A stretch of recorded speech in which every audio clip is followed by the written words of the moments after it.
So ayun na mga part, all goods na po, na base coat na po natin yung chassis ni Bossing sa kanyang Honda Wave 125. So ayan na, naka base coat na po yan ng flat black boss para matibay siya sa metal and then sa kalawang.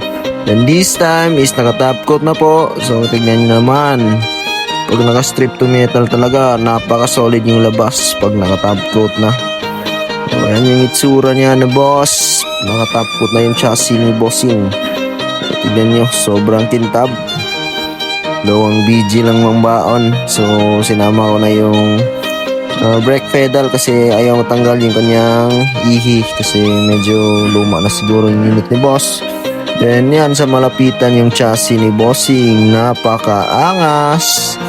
So tignan nyo, spot the difference nung wala pang pintura at saka ngayon mga part.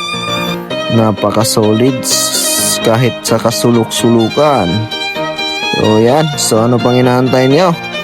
Magpa-repaint na. So PM lang mga bossing ko sa mga gusto dyan. So yan yung malapitan. Let's go!